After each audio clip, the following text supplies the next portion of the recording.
shooter. And really what we wanted to do is we love Soulsborne games. We love Dark Souls, we love Bloodborne. And we really wanted to take that genre and move it in a slightly different direction. So right off the bat, it's got guns. So it's, you do have melee weapons in the game. You can get swords and axes and stuff like that. Another big thing we want to do is it's like seamless drop in, drop out co-op. You can play up to 3 players. They can come with you whenever you want. You can play through the whole campaign together. You don't have to like summon them or attune them to a particular thing to get into the game.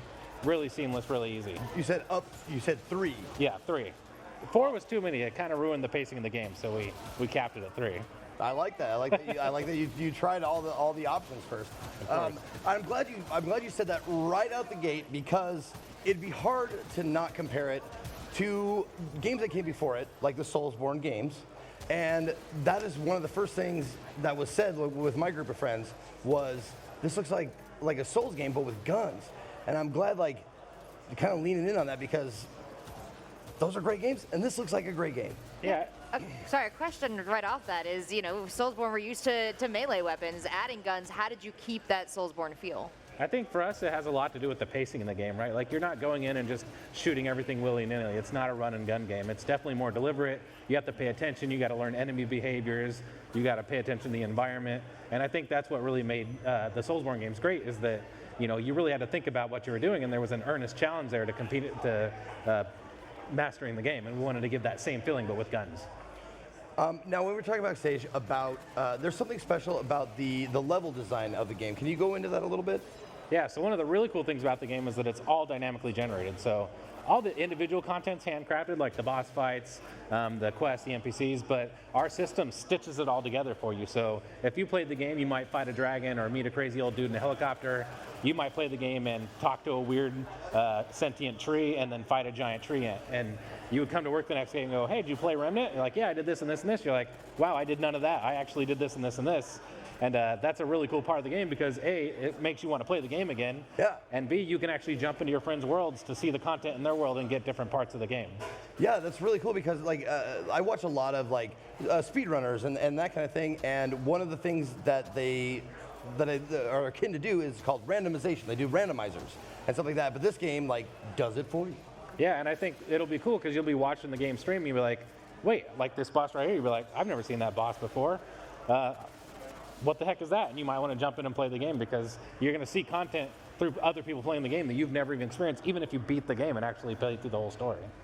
So what are we going to get to take on these bosses here? As I understand, you said the weapons that we pick up that we play with, we won't have them forever. They're going to degrade over time. No, so the big difference with the itemization in this game is that everything's basically a legendary weapon in this game. So it's not like a looter shooter. You're not like finding a million guns all over the place. I'm not picking and dropping. No. I'm keeping close to my chest. Exactly. I'm protecting. And it's a cool part of the discovery of the game, because when you find a boss or an event or an NPC or a quest, that usually involves in you getting a cool legendary item. So if you've played through the game and you have different events, you're going to have different items. So really you want to get back into the game, replay the game, or play in other people's worlds to collect all the different items in the game. So my character could potentially collect a bunch of items in my playthrough of the game, then I can hop into my friend's game because he's got some boss I've never seen before, and I can go farm. Exactly. And I can take that item back into my game? Yes. What? So you have different boss I didn't weapons. want to say, I didn't think it could be true. I know, I was like, am I going to get in trouble? He's going to be like, no. Yeah, really, Yeah. I can play my game and then take all my sweet loot and go play with Zeke Yes. and his game. Yep. You could go in and beat the boss in his game and get, you might fight the dragon boss, and there's a cool flamethrower weapon that you get from the dragon boss. You said enough, you made me happy, you're good. Is there like a class system? Sort of. You start, you pick your archetype, which is really just your starting loadout. Okay. But you can equip whatever gear you want. And any items that start on those starting archetypes, you can acquire through other means in the games. Everything's acquired, even the traits in the game, which is our version of skills. Okay. You get them by doing different stuff, like if you talk to that guy in the helicopter, which is a real thing. There are certain items you would get from him, or that crazy tree I mentioned, that actually gives you a trait. And I think that gets into another aspect of the game, is there's a lot of secrets. So if you play the game, you'll probably miss a lot of stuff, because there's just hidden ways to interact with things, like bring this item here, or talk to this person in a certain way, or alternate ways to kill bosses, or completely hidden areas that all yield cool, unique rewards. Now, that's one thing that might be a standout from the other, the Born games, Soulsborne games, is quests. You mentioned quests. Yeah, they're not like traditional, like an MMO style quest, but there's definitely what you would perceive as being a quest, like side quests and stuff like that you can encounter, and they just get randomly generated into your world.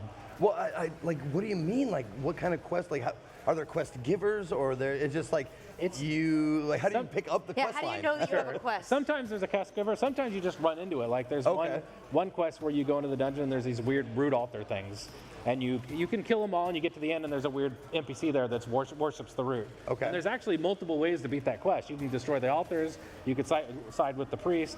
I won't go into too many details because there's some secrets to that quest. Sure. But they all yield different rewards depending on how you beat the quest. And once I make that choice and I play through that scenario a certain way, is that set in stone then for my gameplay? It's set in stone, yeah. So Excellent. you would So have to play the game again or jump into someone else's world who hopefully has the same event to complete a different way to get the alternate reward. That's so interesting. Every person you watch on Twitch is going to be playing a different game when they play this game. And every time they play it, Yeah. from beginning to end, it's going to be different. You mentioned helicopters, which makes me go, and I see buildings and stuff, which makes me ask, like, because all the other games were in fantasy worlds that were made up. Where does this game take place? So you start on Earth, and the setting is sort of like the world ended in 1968. There was Okay. some cataclysmic event, and these weird root creatures attacked Earth. So you're kind of on a quest to figure out what happened and try to reverse it. It's been a long time. It's been like 80 years since it happened. But you very 80? quickly, 80 years, Okay. yeah. He the looks world's great for being the world's 80 years done. past the Well, you've been born into this world. Although maybe you are pretty old, but Debated. Go it ahead. worked. But we called it like Fantasy Stargate. Like you go through this red crystal thing, and you go to all these crazy worlds. There's a world called Yesha, which is this lush jungle world with these weird fawn type creatures. There's another world that's a little more sci-fi. Okay. So there's a lot of variety. We love variety in our games. We don't want to just be fighting the same things over and over and looking at the same things over and over again. So I like how you refer to some stuff in the game like a gamer. It's like this red crystal thing. You go to this red crystal thing and you get another. I'm sure someone was like painstaking, like making up a name for this like little portal thing. It's like it's a red crystal thing, right? Okay, so you go through that. Well, that's a dirty secret. When you work on a game, you actually often don't know the official names of things because you know the code name for it. Working titles. Yeah. But you don't actually know what it's officially named. So I don't even know what the red crystal. I think it's a dragon crystal. I don't even know what it's called. Well, on the topic of, we talked about a couple different type of gamers when we were hanging out before. There's the gamers like Zeke who want to kind of learn the story of the world as they play through. Yeah. And then there's me who mashes A through dialogue to get right back into the cutscene. Are we both going to enjoy this game? Oh yeah, absolutely. I think that you could play the game and completely ignore the story, right? It's a bunch of cool action, cool secrets. Not that I will. I respect your writers, but Or You don't get I like You to don't gotta fight. lie. I It's like to okay. fight. or there's a lot of lore there, but you really have to seek the lore out, right? Like through the secrets, there's like journals in the world. There's these old computers you can find information on. You can talk to NPCs. You can pick alternate dialogue options. So the lore is there if you want it and you seek it out. So it really lets you play it either way. Like, do you want to ignore it and just do all the cool action, or do you want to find out what's going on? Is it consistent lore? Like, no matter whether Zeke's playing or I'm playing, if we both kind of get to the end of the game, are we going to be like, wow, I can't believe it was so-and-so the whole time? Or are we building almost totally different worlds as we play through with totally I different mean, endings? there is so there's consistent elements that you would discover, but you would certainly get different parts of the lore depending on what events you rolled into your world. So since you're going to encounter different quests or NPCs, you'll get different pieces of the overarching lore that you might have to compare and swap stories on to try to get a sense of what's going on. Yeah, we're all going to need a beer afterwards, like a book club.